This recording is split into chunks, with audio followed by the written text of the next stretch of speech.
국민의힘의 대선 주자들은 어떨까? 썩 좋지만은 않아 보입니다. 나경원 후보 목소리 먼저 듣겠습니다.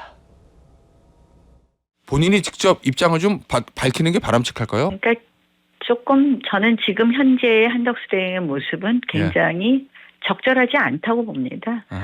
출마하시고 싶은 내심이 좀 있어 보이시는 것 같죠? 지금은 정말 국익을 생각할 때이고. 출마하고 싶은 내심이 있어 보이는 것 같죠? 이런 얘기를 나경원 후보가 하고 있죠. 정혁진 변호사님, 이미 뛰고 있는 주자들 입장에서는 뭐 한대행 국민의힘 경선에 참여하지 않습니다만 계속해서 지금 빅텐트 얘기가 나오고 있기 때문에 나중에는 단일화를 해야 되는 대상이 될 수 있기 때문에 뭔가 지금 정리를 해주지 않은 모습이 좀 답답하게 비춰질 수도 있을 것 같긴 합니다. 어떻게 보세요? 글쎄요, 저는 국민의힘 경선 후보들이 궁극적으로 추구하는 목적이 무엇인가 그게 좀 애매하거든요. 왜냐하면 대통령 후보가 되는 게 목적입니까? 제가 봤을 때 그건 아니라고 보여지거든요. 지금 국민의힘 유력한 그 후보들의 목적은 무엇이어야 하는가? 정권 재창출이 목적이어야 하잖아요. 그러니까 설령 내가 후보가 안 된다고 하더라도 그다음에 설령 경선에서 1등한 후보라고 하더라도 정권 재창출을 위해서라고 하면 그러면은 이런저런 희생이나 이런저런 양보가 가능할 수 있다라고 하는 그런 문호를 열어놔야 되는 거 아니겠습니까? 왜 그러냐면 지금 대선은 정식 대선이 아니잖아요. 지금 대선은 조기 대선인 거고 이 조기 대선이 왜 이루어졌습니까? 그거는 국민의힘이 여당으로서 역할을 제대로 하지 못했기 때문에 조기 대선이 이루어진 거 아니겠습니까? 그런데 이런저런 거 다 따지면서 어떻게 정권 재창출이 될 수가 있겠는가? 전 다른 건 모르겠는데요. 한덕수 권한대행이 그 언론 인터뷰 했는지 뭐 기사가 나온 걸 봤는데 한덕수 권한대행 그렇게 이야기했습니다. 뭐라고 이야기했느냐? 만약에 지금 경선에 나서는 대통령 후보들이 이재명 후보와 의미 있는 접전을 벌일 수 있다라고 하면 본인 출마하지 않는다고 그랬습니다. 제가 봤을 때도 만약에 뭐 예컨대 나경원 후보가 그 대선 후보가 돼가지고 치열하게 이재명 대표하고 접전을 갖다 벌이고 있는데 한덕수 권한대행이 나도 출마할래 이렇게 이야기하겠습니까? 그런데 지금 객관적인 지표를 봤을 때 이재명 대표하고 너무 차이가 많이 나니까 누구랑 붙여놔도 지금 같은 상황에서는 한덕수 권한대행이 그 생각을 할 수밖에 없는 것이 아닌가. 제가 봤을 때는요. 지금 한덕수 권한대행이 걱정하는 건 크게 두 가지인데 첫 번째는 무엇이냐. 지금 190석 가지고 있는 민주당이 행정부까지 장악하게 되면 그럼 그걸 어떻게 누가 감당할 수 있겠습니까? 대한민국에 체크앤밸런스가 일어날 수 있겠습니까? 두 번째는 뭐냐면요.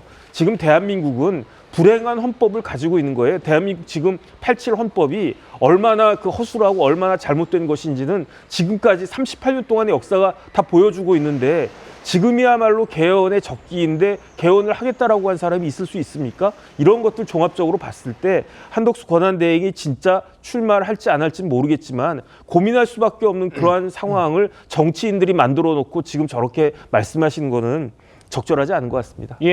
나경원 후보가 좀 답답함 정도의 얘기를 한 것이라면 다른 국민의힘 후보들은요. 불쾌감까지 드러내는 것 같습니다. 이어서 듣겠습니다.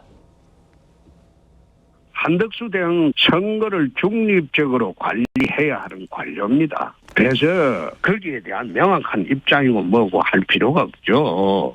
각자 일을 열심히 하면 되는 거죠. 그거 가지고 우리 당 내부를 흔들려고 하는 것도 나는 그 어마어마한 술책이라고 봅니다. 한덕수 대행 내 잘 알고 있습니다. 그분 그런 짓 할 사람 아닙니다. 한덕수 총리께서 굉장히 합리적이고 상식적인 분이거든요. 갑자기 지금 처음부터 돼 있는데 부전승으로 기다린다. 누가 그걸 공정하다고 하겠어요? 몇몇 의원들이 그냥 정치공학적으로 선수를 골라본 거잖아요. 누가 그분들한테 그런 권한을 줬습니까? 자, 이현정 의원님. 홍준표 후보. 한덕수 차출로는 이건 당 내부를 흔들려는 술책이다. 한덕수는 그럴 짓을 할 사람이 아니다. 이런 얘기를 하고 한동훈 후보도 갑자기 뭐 부전승으로 기다리겠다는 거냐? 이게 공정이냐? 이렇게 아주 불쾌감, 반박을 세게 하고 있습니다. 지금 이제 한덕수 대행에 대해서 마치 한덕수 대행이 나오면 뭔가 이재명 대표와 어떤 대결을 충분히 할 수 있는 것처럼 그런 이제 착각들이 있는 것인데요. 저는 지금 이 조기 대선을 이룬 가장 근본적인 원인은 결국은 윤석열 대통령의 비상계엄과 탄핵이지 않습니까? 즉 윤석열 정부의 어떤 실패 때문에 지금 조기 대선이 이루어지고 있고 거기에 2인자였던 한덕수 대행도 그 책임을 피하기는 어려울 겁니다. 그렇다면 국민들 입장에서 보면 어쨌건 조기 대선이 열리지만 이 중요한 시기에 정부를 그래도 원만하게 이끌어 나가고 나름대로 어떤 선거를 제대로 치를 수 있는 그런 것도 윤석열 정부의 마지막 책임이라고 저는 보거든요. 그러면 국민들 입장에서 보면 보수 정권이 그래도 마지막까지 그래도 책임을 지고 하는구나 그런 인상을 줄 수 있지 않겠습니까? 그것에 대한 임무가 누구한테 있습니까? 한덕수 대행한테 있는 거예요. 그리고 지금의 어떤 여론조사 지지율을 놓고 게임이 안 된다는 이야기를 하지만 나중에 되면요. 결국 1대1 대결이 되면 결집하게 돼 있습니다. 지금 이 지지율 자체가 보면 그렇게 큰 차이가 나지 않을 겁니다. 자, 그런 상황에서 국민의힘의 유일한 지금 방법은 뭐냐면 물론 여러 가지 어떤 비상계엄에 대한 반성과 탄핵에 대한 이런 반성 등등이 있겠지만 어쨌든 이 경선을 정말 치열하게 치르고 그 경선 속에서 왜냐하면 우리가 경기란 게 그렇지 않습니까? 사실은 이 경기를 통해서 뭔가 새로운 어떤 리더가 탄생하는 거 아니겠어요? 그런 것들을 만들어주고 그런 경쟁자들 속에서 뭔가 새로운 게 나와야 되는데 예. 가만히 있다가 뚝 떨어진 사람을 한다라고 하는 것은 예. 그럼 기본적으로 제가 볼 때는 선거의 원칙에 맞지 않아요. 자, 지금 상황에서는 다들 그만한 후보로 보이겠지만 선거란 게 그렇습니다. 예전에 노무현 대통령이요. 처음에 시작할 때 5%포인트로 시작했어요. 자, 그러다가 광주 경선에서 1등을 하게 되면서 갑자기 상승을 했습니다.